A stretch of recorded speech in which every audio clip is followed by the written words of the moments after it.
She was forced out of her daughter's baptism by her ex's family, until a millionaire stood up and called her family his own. "You do not belong here. Leave. Now." The voice echoed through the ornate hall of the church, slicing through the soft murmurs of the gathered guests. Rebecca froze halfway down the aisle, her hands clutching a small yellow wrapped box against her chest. She had tried to enter quietly, unnoticed, simply to glimpse her daughter on her baptism day.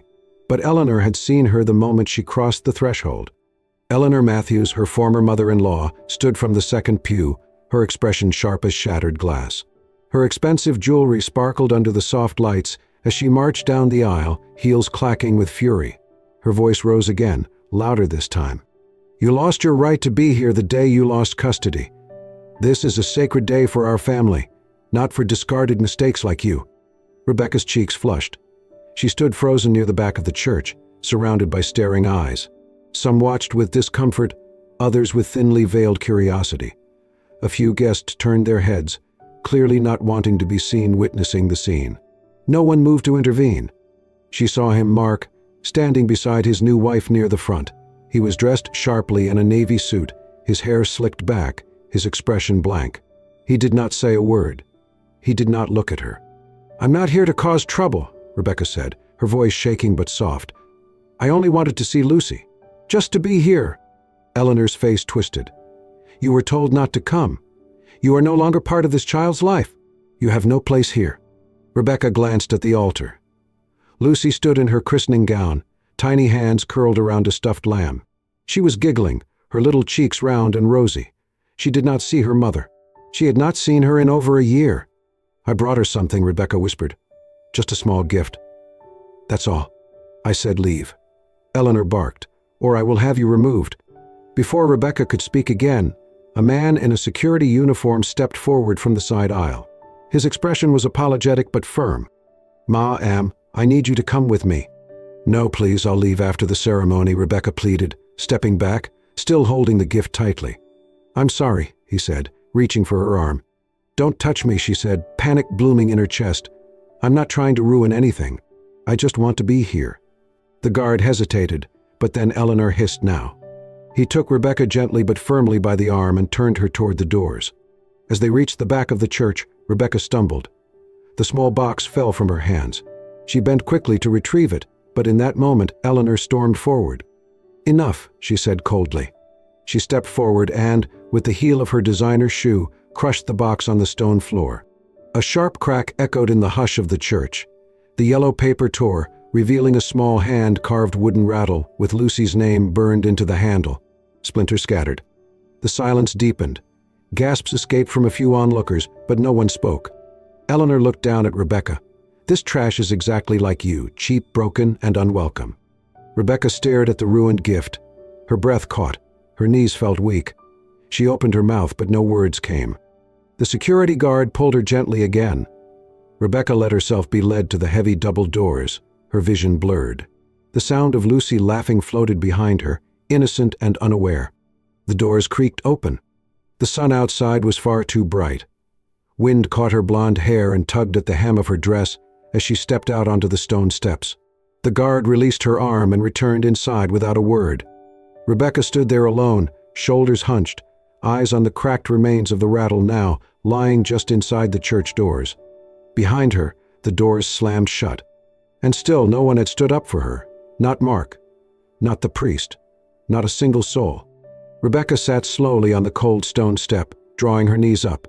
The wind chilled her arms, but she did not move. She picked up a sliver of the wooden toy that had once been whole and ran her fingers over Lucy's name, burned into the wood, just like her memory was burned into Rebecca's heart. She had not come to fight. She had not come to reclaim anything. She had come to offer love. Just one moment, just one gift, just to be near her child on this sacred day. And they had cast her out like she was filth. Tears did not fall. Not yet. Because something else began to rise in her chest, not despair, not shame, but something fierce and trembling. The first flicker of defiance. And then, just as she leaned forward to collect the last of the gift's remains, a shadow fell across the step. A polished black shoe came into view. Then another. A voice, calm but commanding, spoke behind her. That was a cruel thing to do. Rebecca turned slowly. And for the first time, she saw him. That was a cruel thing to do. The voice was calm, but it carried weight.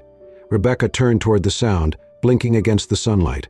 A man stood before her, tall, well-dressed, perhaps in his mid-50s. His black suit fit him perfectly. His shoes gleamed. His salt and pepper hair was swept neatly back, his presence both composed and commanding. But it was his eyes, gray, steady, and filled with something deeper than pity, that held her in place. He walked past her slowly and stepped into the open church doorway. With deliberate care, he knelt down and picked up the crushed wooden rattle.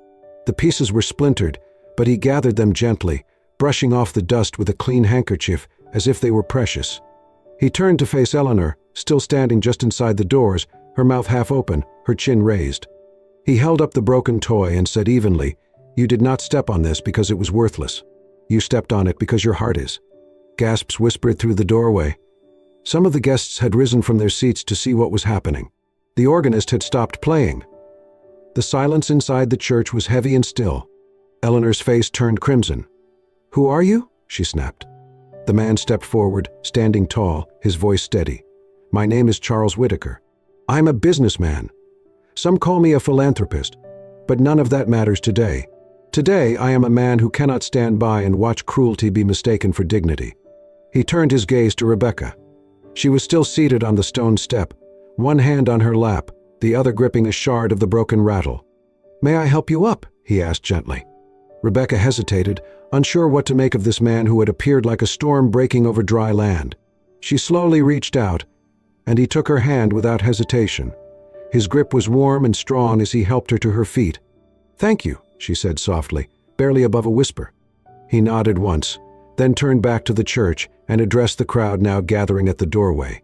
His voice did not rise in volume, yet it carried with absolute clarity. "This woman," he said, gesturing to Rebecca, "once saved me. 10 years ago I had nothing, no home, no food, no hope. I was invisible to the world. But she saw me. She gave me a hot meal, her only dinner, and a note that said, 'Wishing you a warmer tomorrow.' I carried that note in my pocket through every cold night that followed. Murmurs began to ripple through the pews. She gave me kindness when I had no name, no title. She didn't do it for recognition. She did it because she believed I mattered." He looked again at Eleanor, his voice sharper now. "And you? What have you done? You stepped on her gift to her daughter. You humiliated her on sacred ground. You preach family while practicing exclusion." Eleanor opened her mouth to speak, but no sound came. Charles stepped aside and turned to Rebecca once more. "You deserve to be inside. You deserve to see your child." He offered her his arm. Rebecca blinked back tears. This time they came not from humiliation, but from something she had not felt in a long, long time. Dignity. She slipped her arm through his. Together they walked back into the church. Every step down the aisle was quiet. The congregation parted slowly. Mark turned toward them, stunned. His new wife whispered something, but he did not respond. At the front, Lucy looked up. Her eyes sparkled. A bright smile spread across her little face as she pointed and called out, "Mommy." Rebecca's breath hitched, her feet forward, but Charles's hand gently pressed against hers, steadying her. Lucy laughed and waved. Rebecca waved back, tears spilling down her cheeks. At the altar, the priest stood in stunned silence. Charles turned to him and said, "Please continue." The priest hesitated, glanced at Eleanor, then nodded. He adjusted his stole and resumed the ceremony. Rebecca sat beside Charles near the front. Her hands trembled, still holding the broken pieces of her gift. But inside her chest, something had shifted. She was no longer the discarded ex-wife. She was a mother. And someone had finally stood up and called her family. The sun was setting as Charles drove them through the quiet neighborhood. The sky was painted in soft orange and lavender, casting a gentle glow over the treetops. Rebecca sat in the passenger seat, silent, still clutching the broken pieces of the rattle in her lap. Charles glanced at her once, not pressing her to speak. The silence between them was not awkward. It was careful, tender, the way two people navigate the edges of deep wounds. They pulled up to a modest brick building nestled between blooming cherry trees. The walkway was lined with small lanterns, and a wooden sign near the entrance read, "Whitaker Commons." Charles parked and opened the door for her. "This is one of the properties I own, a place for people who need a safe restart." Rebecca hesitated. "I'm not sure I should. "I want you to rest," he said gently. "Just tonight. No obligations. Just a warm place." She nodded quietly and followed him up the stairs. The apartment was small but cozy. Soft curtains fluttered in the open window, and a warm scent of lavender lingered in the air. A small kitchen opened into a living room with a couch, a bookshelf, and a vase of fresh daisies on the table. Rebecca stood in the doorway, taking it all in. "You don't even know me," she said softly. Charles walked into the kitchen and set a kettle on the stove. "I know you," he said without looking back. "Better than you think." She sat at the small table. 10 years ago, I worked at a cafe. That's where I saw you, isn't it?" He nodded, pouring hot water into 2 mugs. "You didn't hesitate. You gave me your food, your kindness. You looked me in the eye. No one else had done that in months." Rebecca folded her hands. "I was just trying to be kind." "And you were," he said, handing her a cup of tea. But to someone who had been invisible for so long, it meant more. She sipped the tea, feeling the warmth spread through her. Then, slowly, she began to talk. She told him about Mark, how he used to be charming and gentle, how he pursued her even when she hesitated, how he promised her the world. She told him about the wedding that felt like a compromise, the disapproving looks from his family, the comments about her background, the way Eleanor never said her name with kindness. She described how, after Lucy was born, things changed. Mark withdrew. Eleanor stepped in. Then came the court case, cold, brutal, rigged. "They painted me as unstable," she said, her voice cracking. "They said I was emotional, too poor, too inexperienced. They had experts, lawyers, influence. I had nothing." "But you had love," Charles said. She nodded, eyes glassy. "And I lost her anyway." Charles stood, walked to the side table, and opened a small drawer. From it he pulled out a folded piece of paper, worn and yellowed with time. He placed it on the table in front of her. Rebecca stared. Her handwriting, faded but unmistakable. "Wishing you a warmer tomorrow." Her breath caught in her throat. "You kept it?" she whispered. "I carried it for years," he said. "It was the only thing I had that reminded me I was still human." She reached out and touched the paper with trembling fingers. "I looked for you," Charles said quietly. "For 10 years. I searched cafes, shelters, churches. I never knew your name. Just your face. Just this note. Today, when I saw you at that church, I knew." Rebecca looked up at him. Tears were falling now, quiet and unashamed. "I never thought I'd see you again," she said. Charles's voice deepened, thick with emotion. "You treated me like a person when no one else would. You gave without expecting. You saw me when I had nothing." He stepped closer, his voice steady but tender. "You gave me life. Today I gave back just a piece of it." Rebecca wiped her cheek with her sleeve. "Why would you go so far?" He met her eyes. "Because I made a vow that if I ever found the person who believed in me when no one else did, I would make sure they never felt invisible again."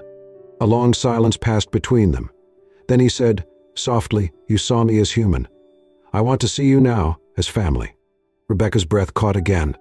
"I don't know what to say," she whispered. "You don't have to say anything," Charles replied. "Just know you are not alone anymore."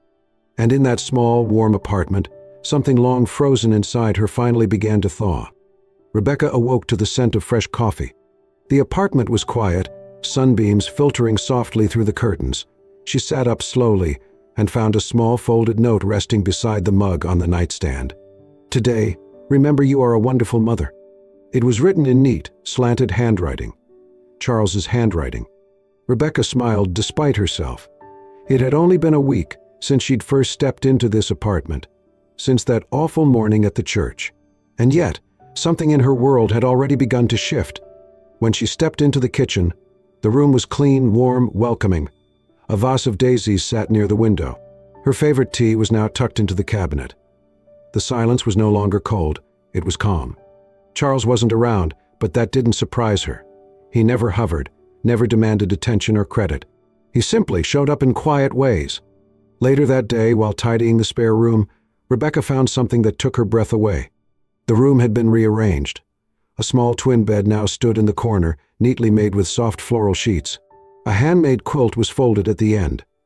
On the desk sat a drawing pad and a little box of colored pencils. A nightlight shaped like a moon glowed faintly next to a stuffed lamb. Rebecca stood in the doorway, her hand on her mouth. Charles had turned the guest room into a space for Lucy. No one had asked him to. No one had even suggested it. And yet, he had prepared the space with quiet care, as if her daughter's presence here wasn't just a possibility, but a certainty. When he returned that evening, Rebecca found him in the living room with his sleeves rolled up, a book open on his lap. "Did you do the room?" she asked gently. He looked up and smiled. "I thought she might want her own space when she visits." Rebecca stepped closer. "Thank you. It's beautiful." He shrugged modestly. "I just want her to feel safe here. Like it's hers, too." Later that week, Charles came home with 2 more books tucked under his arm. He placed them on the kitchen counter. Rebecca raised an eyebrow. "What's this?" "Parenting guides," he said. "From the library. I asked the librarian for books that help parents reconnect with their children." Rebecca laughed softly, touched beyond words. "You didn't have to do that." "I know," he replied, "but I wanted to." He said it simply, without flourish, without expectation. Every morning after that, she would find a new note next to her coffee. "You're doing better than you think. Lucy is lucky to have a mom like you. Today is yours. Take it gently." Rebecca began to look forward to them, those tiny affirmations that reminded her she wasn't invisible anymore, that someone saw her, that someone believed in her. One night, she returned late from a meeting with the lawyer. She found Charles in the kitchen, stirring soup on the stove. "I thought you might be too tired to cook," he said. They sat at the small kitchen table, the warm food a balm after a long day. Rebecca told him about the lawyer, the case being reopened, the court hearing scheduled. "You don't have to carry this all alone anymore," Charles said quietly. She looked at him for a long moment. "Why do you care so much?" He met her eyes. "Because I know what it's like to be dismissed, to feel powerless. And because I see who you really are." She swallowed hard, her voice barely a whisper. "And who am I?" He reached across the table and gently touched her hand. A mother, a survivor, a woman worth standing beside. There was no dramatic confession, no sweeping gesture, just that quiet warmth, that steady presence, that way he had of showing love without saying the word. And that, somehow, meant more than anything else. Rebecca went to sleep that night holding his note to her chest. "Tomorrow is waiting, and you're strong enough to meet it." Rebecca sat at the kitchen table, her hands curled around a mug of tea Charles had made. Morning light spilled through the window, but the warmth felt distant. Charles entered the room holding a thick manila folder. He set it down in front of her. "I need you to see this," he said gently. "What is it?" she asked, her voice tight. He opened the folder, spreading out papers, emails, ledgers, medical transcripts. "My lawyer found the psychiatric report they used to take Lucy from you," he explained. "It said you were unstable, but it was a lie. The doctor who wrote it was paid off by your ex-father-in-law's shell company." Rebecca stared, her breath caught in her chest. "They bought the diagnosis?" she whispered. Charles nodded.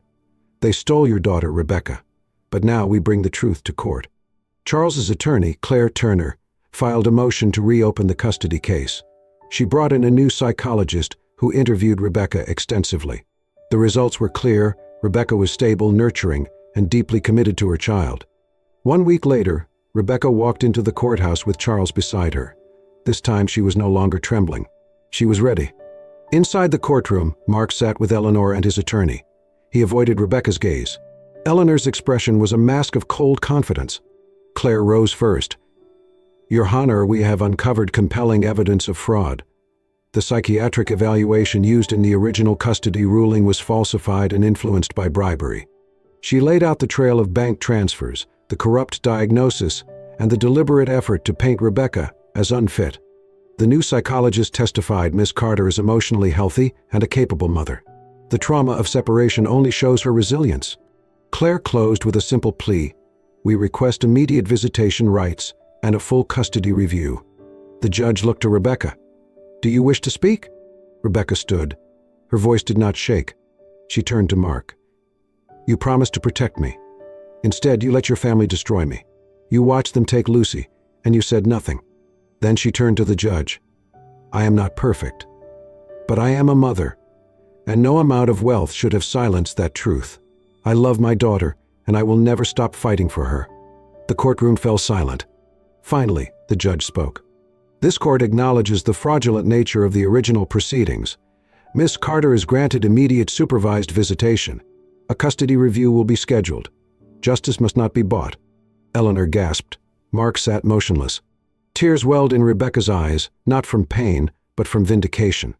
Outside, on the courthouse steps, reporters shouted questions. Chimeras flashed. But Rebecca focused only on Charles. "You gave me the strength," she said. "You always had it," he replied. "You just needed someone to remind you." He placed a hand on her back, grounding her. Rebecca tilted her face toward the sunset sky, and for the first time in years, she smiled, not from hope alone, but from the power of finally being heard. The little park near Whitaker Commons was filled with laughter, streamers, and balloons. A banner hung between two trees read in bold, cheerful letters, "Lucy's first birthday with Mom." Tables overflowed with cupcakes, finger foods, and lemonade. A colorful piñata dangled from a tree branch, and a dozen children played tag under the bright June sun. Parents stood nearby, chatting and smiling. Local musicians strummed light tunes under a gazebo. A news van was parked discreetly near the entrance. Charles had thought of everything. Rebecca stood near the center of it all, her blonde hair curled loosely around her shoulders, her pale yellow dress swaying gently in the breeze.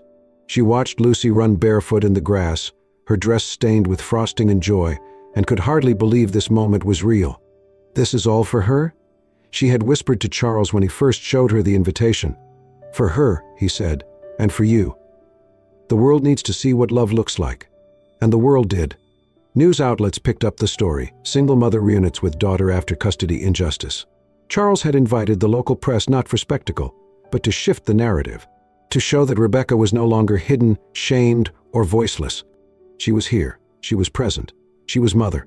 Charles stood beside her now, wearing a light blazer and an easy smile, watching Lucy smash cake into another child's hand. "She's quite the artist," he joked. Rebecca laughed, a sound lighter than air. "I forgot what this felt like, to laugh without guilt." He looked at her, something soft behind his eyes. "You deserve every second of this." As the sun began to dip, Rebecca stepped onto a small platform near the food table. A hush fell over the gathering. Children quieted. Parents turned. "I just want to say thank you," she began, her voice steady. "Not just to Charles, who gave us this day, but to all of you. For showing up. For believing that every mother deserves to be part of her child's life." There was a small cheer, scattered applause. Before she could step down, a movement near the park's gate caught her eye. Eleanor. And Mark. They stood just beyond the fence, stiff and awkward in the fading light. Mark held a small gift bag. Eleanor's eyes were heavy with something unfamiliar remorse. They stepped forward together. The crowd watched in silence as they approached the platform. Mark spoke first, his voice low but clear. "Rebecca, we came to say something we should have said a long time ago." Eleanor nodded, her usual coldness stripped away. "We were wrong," she said simply. "I was wrong." Rebecca studied them for a moment. The crowd waited. A breeze passed through the trees, rustling the leaves above. She stepped down and faced them. "I never thought I'd hear that," she said. Mark lowered his gaze. "I don't expect forgiveness, but I do want Lucy to know the truth one day, that her mother never gave up on her." Eleanor's voice cracked. "I hope someday you'll let us make amends." Rebecca stood quietly. Then she spoke, not with bitterness, not with triumph, but with grace.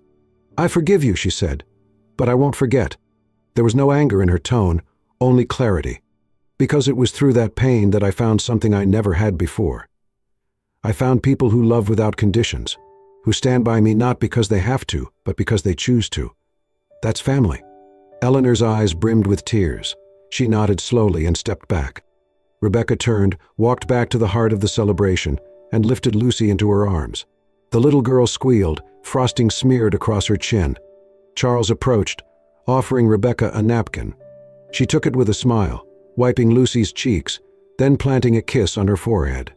The music resumed. Laughter rose again. The sun cast golden streaks across the sky.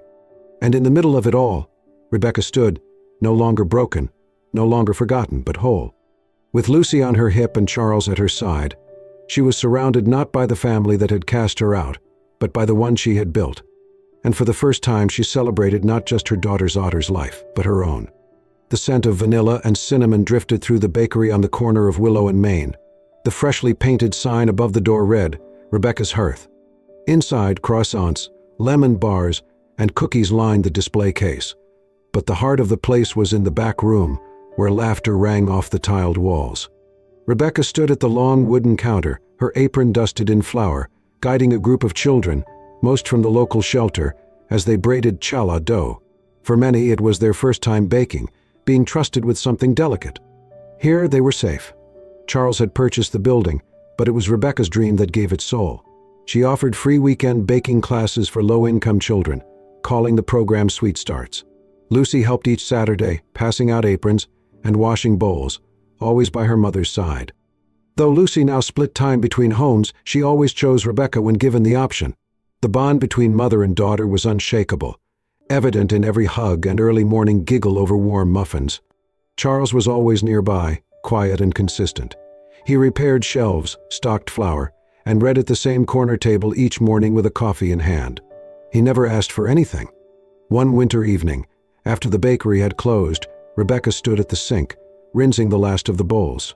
String lights glowed overhead, casting a soft golden hue.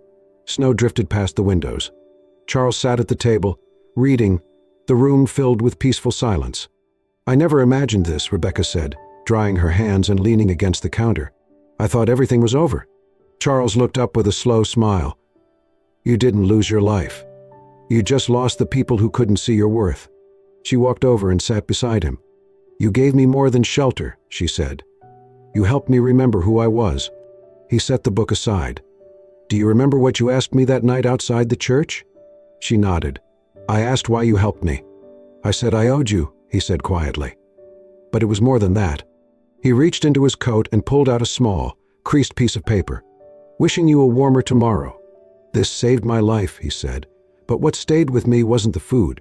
It was the way you saw me. Like I mattered." Rebecca's breath caught. Charles looked down. "To me, family isn't blood. It's not obligation. It's the people who choose to stay." She reached out, gently placing her hand over his. "I choose to stay," she whispered. "If you'll have me." He looked up, eyes bright with emotion. "I always wanted you to." She stood and stepped into his arms, not from gratitude, but from certainty. In the quiet of the bakery, beneath soft lights and the scent of sugar and spice, love, unspoken but unmistakable, settled gently between them. Outside, snow blanketed the street in silence. Inside, three souls, mother, daughter, and the man once saved by a muffin, were building something lasting.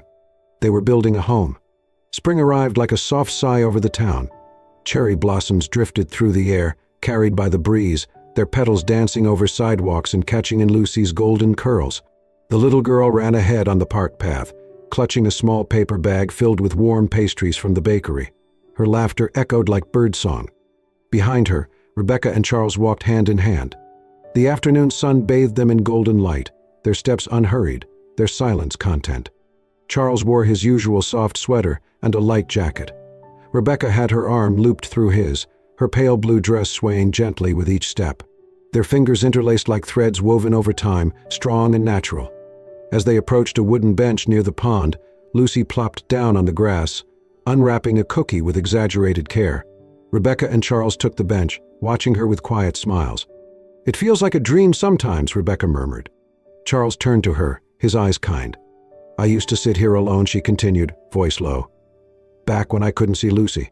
I'd watch other families walk by and wonder if I'd ever belong anywhere again." Charles said nothing, only squeezed her hand. She looked out at the pond, where ducks glided across still water. The trees swayed gently overhead. "The day they dragged me from that church," she said, her voice barely above a whisper, "I thought I had lost everything. My dignity, my child, my reason to keep trying." She turned to him now, her eyes soft but certain. "But then, I found something more." Charles watched her, his expression open. "I found a man who didn't owe me anything, but gave me everything. A man who didn't ask me to be anyone other than who I was, who saw me when I felt invisible." He looked down, a quiet smile tugging at his lips. Rebecca reached over and rested her head on his shoulder. "I never thought I'd know love again. Not like this. Not quiet and steady, not built from flour and kindness." He let out a gentle chuckle, brushing a strand of hair behind her ear. Lucy ran over then, crumbs on her chin, and climbed onto Rebecca's lap without hesitation. "I saved the last cookie for you," she said, handing her mother the treat, proud and sticky-fingered. Rebecca accepted it with a laugh, planting a kiss on Lucy's forehead. Charles leaned in and kissed the top of Lucy's head too. She beamed and leaned back against both of them. A breeze rustled the trees above, showering them with soft petals. They sat there in silence, mother, daughter, and the man who had once lived on the streets, now holding their world together with kindness and quiet strength. As the sun began to dip, casting long golden shadows over the park, Lucy jumped to her feet. "Let's walk home," she chirped. Rebecca stood, taking Charles's hand. Lucy took the other. Together they walked down the winding path, their shadows stretching ahead, hand in hand, hearts in sync. They did not look like a traditional family. They were something better. A family not born of obligation or name, but chosen piece by piece from love, courage, and the unwavering belief that everyone deserves a second chance. The sun sank lower behind the trees, painting the sky in hues of pink and gold. And in that soft, falling light, three silhouettes moved forward, together. As a real family, one built not by blood but by kindness and choice. Sometimes the most beautiful families are the ones we choose, built not by blood, but by compassion, second chances, and the quiet courage to love again. Rebecca, Charles, and Lucy remind us that no matter how broken the path, healing is possible. Love can rise from loss, and kindness can change everything. If this story touched your heart, don't forget to like, share, and subscribe to Soul Stirring Stories, where every week we bring you true tales of hope, redemption, and the resilience of the human spirit. Because somewhere out there, someone needs to believe in love again. Thank you for watching.